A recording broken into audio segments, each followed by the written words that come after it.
Hi guys, it's Kelly here and I'm back with another video for Honeybee Stamps.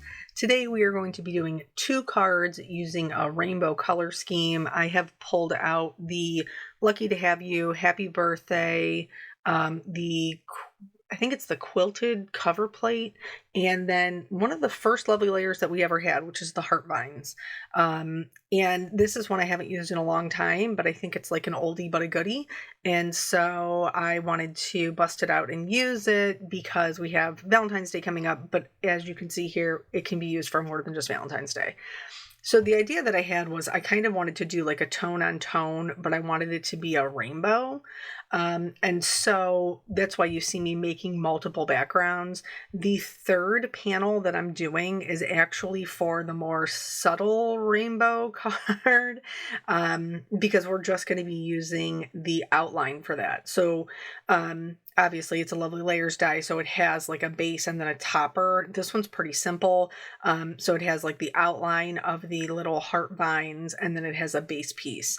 For the more brightly colored Happy Birthday one, we're going to use both. And for the Lucky to Have You, we're just going to use the outline.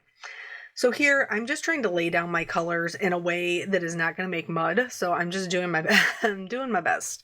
So I started with the pink in the corner, and then I'm just trying to put colors next to each other that are going to work really well, with kind of the blue being in the center, because the only one that doesn't work well with the blue is its complement, which is orange. But other than that, every other color works with it, which is why I stand by the blue as a neutral. So then, you know, I'm basically just doing them all the same. The reason I'm doing them all the same is because I want to be able to do that like tone on tone look where it's very subtle, because we're already going to have a lot going on with the color scheme, so I don't need a lot going on with my pattern. And then the third one, it was honestly just easiest to do it the same. And then here I'm just going back in with the blue and kind of adding that in to make it a little bit brighter.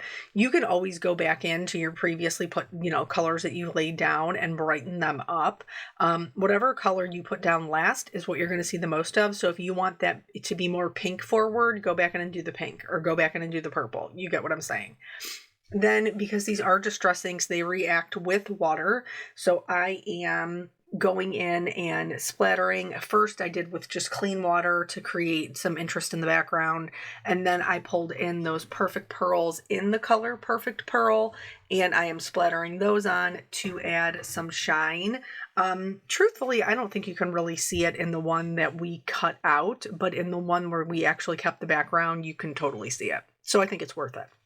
Here I am cutting the base out of the white, the base of the heart vines out of white. I'm also doing the cover plate in white as well. For both of these sentiments, these are the ones that kind of interlock together. And we have a couple of different ones. The Happy Birthday is probably my most used one. But anyway, I'm going to cut the letters out of white and then the shadows out of black.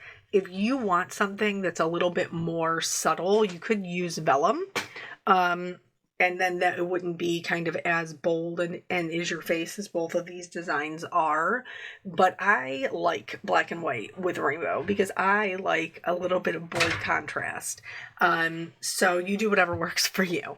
Here, I just wanted to show you that I found it easiest to just kind of hover it over in my case, I used a craft catcher as my trash can, but just used my die release tool to poke out all of those ones in the center before I even took the die out, and that just worked best for me.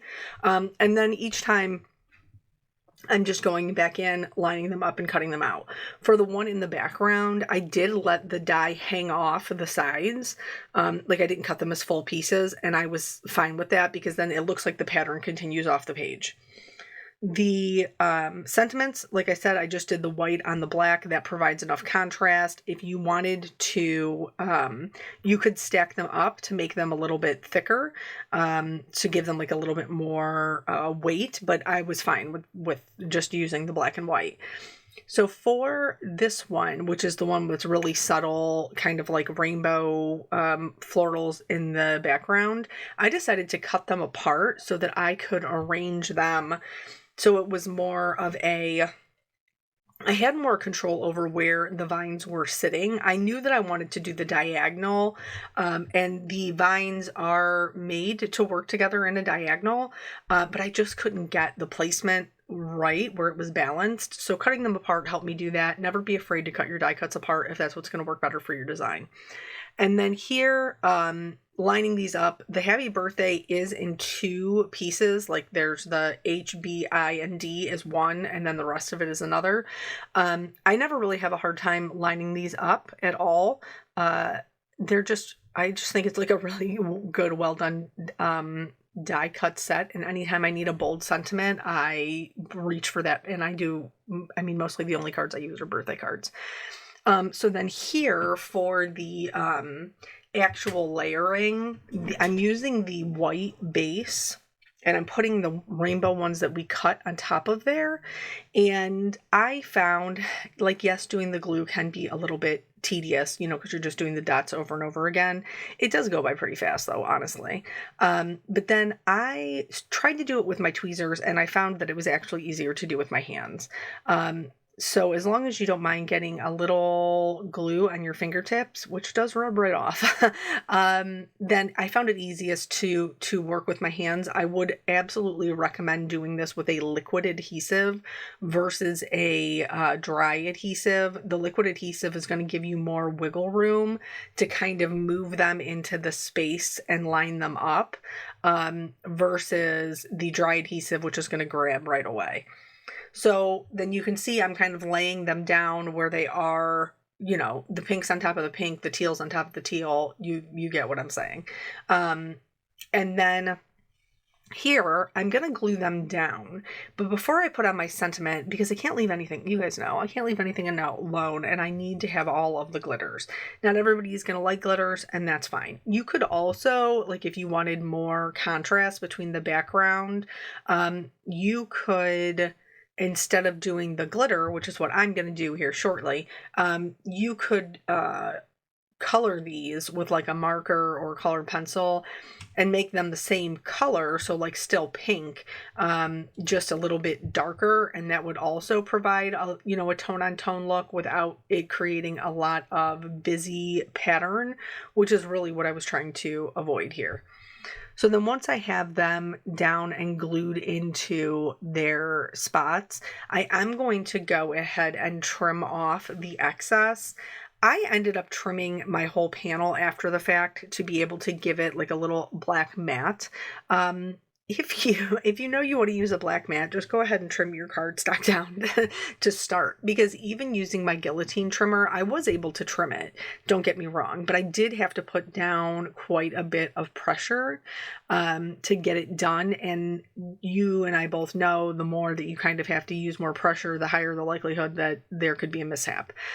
So if you already know that you want to have a mat, I almost always have a mat. So what was I thinking? Who knows? I don't know. But anyway, so here I'm using Stardust Stickles and I'm just going around. I'm not being like super precious about whether or not the glitter gets on the white. If it does, it does. If it doesn't, it doesn't. I don't care. I'm really concentrating getting the glitter onto the outline colored portions of the vine. And then I am going to pop up these sentiments just as an added layer of interest, because we do have like the bright colors and stuff going on in the background. But other than that, we don't really have anything else going on with our card. And then especially for the Lucky to Have You, we have the more subtle kind of rainbow vine pieces, but then we have interest with the cover plate, but then, I mean, everything's just black and white. So it's a very kind of more subtle card. So adding that bit of popped up dimension is going to help it add more interest. My little green, blue, purple vine moved when I went to go put it down. So I just kind of had to work around that. Here's where I'm doing the trimming. Like I said, if you know that you're going to trim it, then just do it. If you're like me and you're like, you always put a mat on a card, is that just me? I don't know. Maybe it's like leftover from the like 90 early 2000s scrapbooking days where we like matted the mat to mat all the mats. Like you would have a photo with like 16 mats. Yeah, it was a style choice. It was a style choice back then.